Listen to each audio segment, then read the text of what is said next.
When we talk about getting an avoidant to commit, the first thing we have to strip away is the illusion that they don't want love. That's not true. Every human being is wired for connection.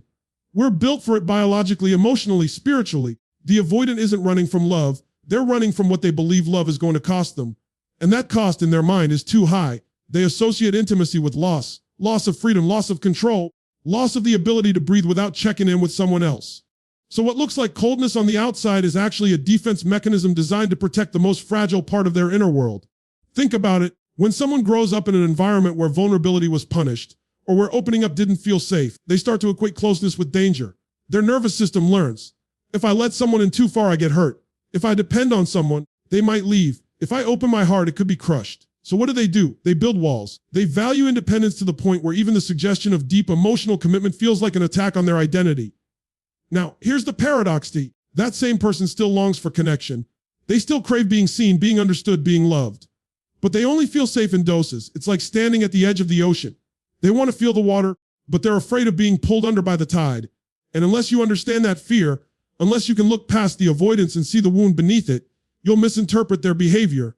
You'll assume they don't care, when in reality, they're protecting themselves from caring too much. This is why it's so important to realize the avoidance hesitation is not rejection of you. It's a reflection of their relationship with intimacy itself. The person in front of you is wrestling with two opposing forces, the desire for closeness and the terror of losing themselves in it. And until they learn to reconcile those forces, commitment will always feel like a battlefield rather than a sanctuary. So if you're sitting here wondering, why won't they just open up? Why won't they just lean in? It's because opening up feels like surrendering their very sense of self. You can't push them into it. You can't demand it.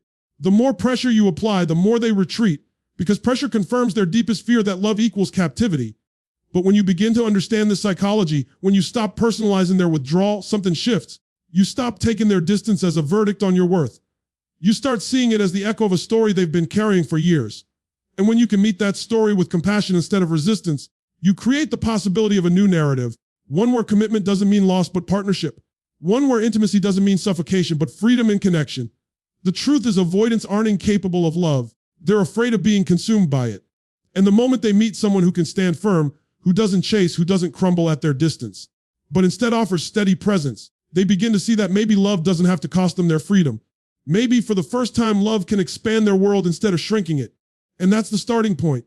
Not manipulation, not games, not trying to trick someone into commitment, but understanding the fear beneath the armor. Because only when you see the fear clearly can you begin to build a bond strong enough to hold both freedom and closeness at the same time. The truth about the avoidance fear is this: what looks like rejection is actually protection. And when you recognize that, you stop reacting with hurt and start responding with power. That's when the possibility of real commitment begins.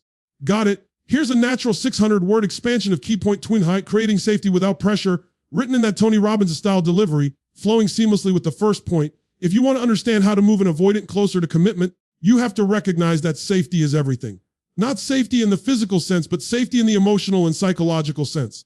For an avoidant, the moment love feels like a trap, they're gone. They pull back, they detach, and they convince themselves that their independence matters more than any connection. And the truth is, the more you push for closeness, the more you reinforce their deepest fear, that love means losing freedom.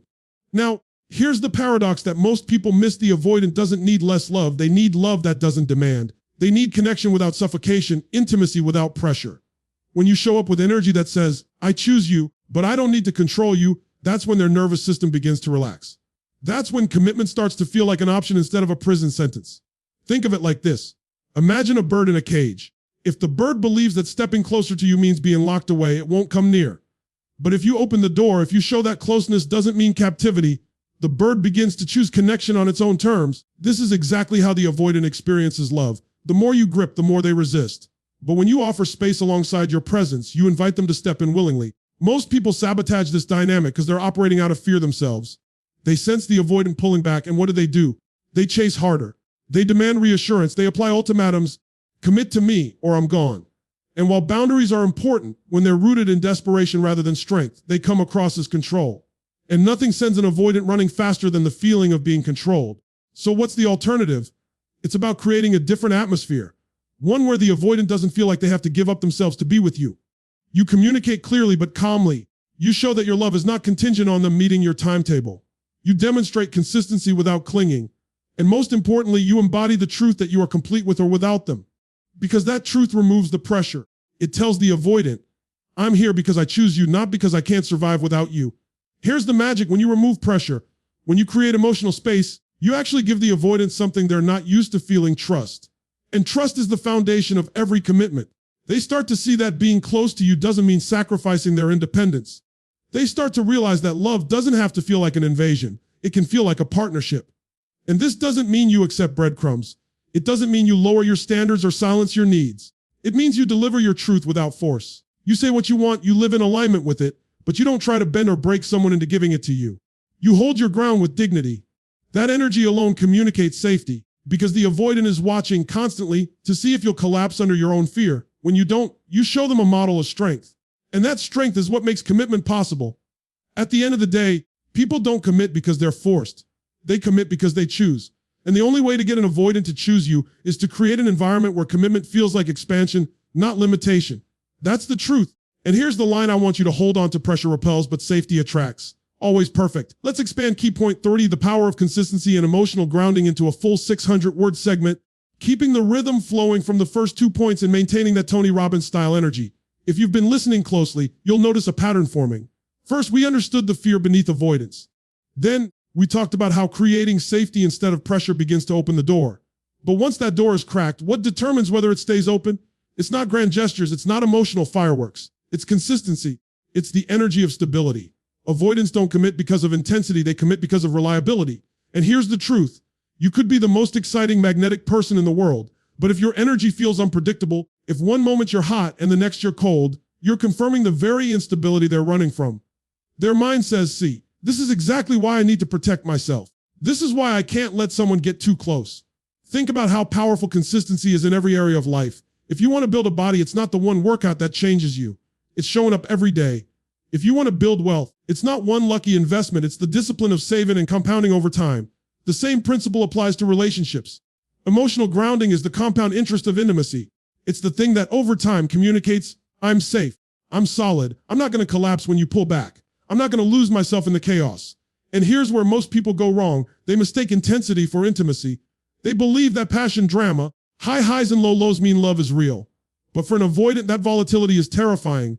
They don't want a roller coaster. They want a steady bridge they can actually walk across. They don't need someone who can set their heart on fire for a weekend. They need someone whose presence feels like a calm harbor they can return to. Consistency doesn't mean being passive. It doesn't mean suppressing your needs or tolerating neglect. It means you set a tone with your energy. You show up the same way whether they're leaning in or pulling back. You're grounded in your truth.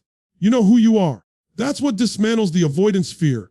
Because the moment they realize you're not going to crumble under their distance, they begin to trust that maybe closeness won't destroy you. And if it won't destroy you, maybe it won't destroy them either. Now let's go even deeper. Avoidants are hyper attuned to emotional inconsistency because at some point in their past, inconsistency was the rule of the game. Maybe they grew up never knowing when love was available or when it was withdrawn. Maybe they learned that vulnerability could be met with comfort one day and punishment the next. So they adapted by shutting down. When you show up with steady, grounded energy, you're not just calming their present fears, you're rewiring the associations of their past. You're showing them on a visceral level that intimacy can feel predictable, that it doesn't have to swing like a pendulum between chaos and abandonment. This is where the power of patience comes in. You don't prove consistency in a week. You prove it over time.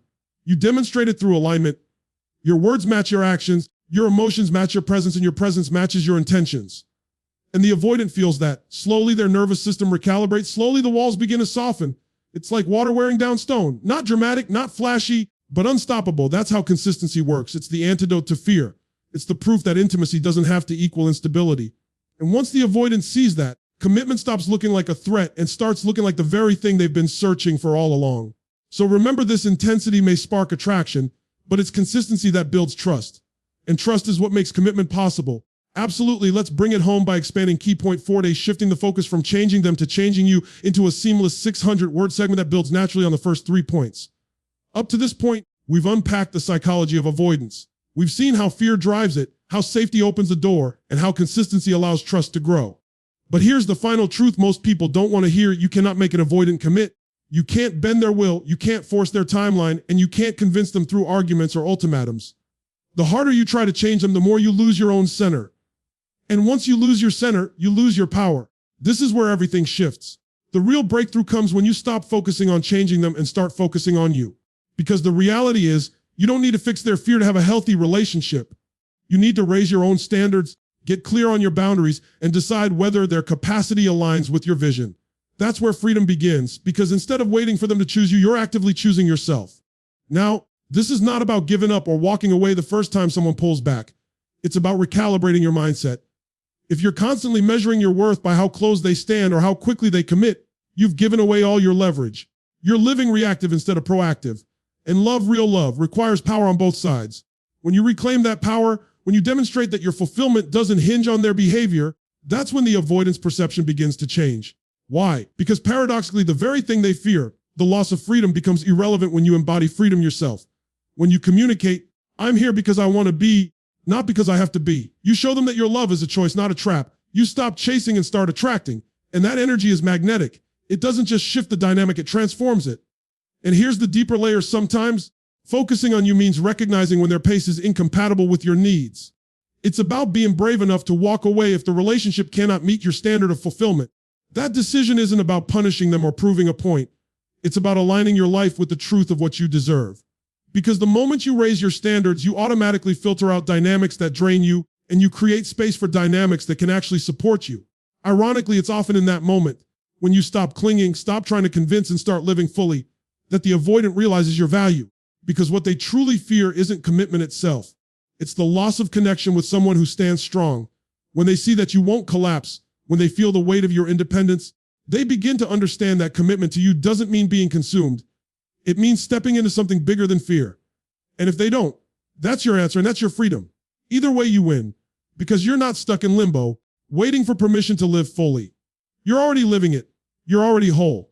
So the truth about getting an avoidant to commit is this: stop trying to change them and start becoming so grounded in who you are that they have no choice but to rise to meet you or fall away.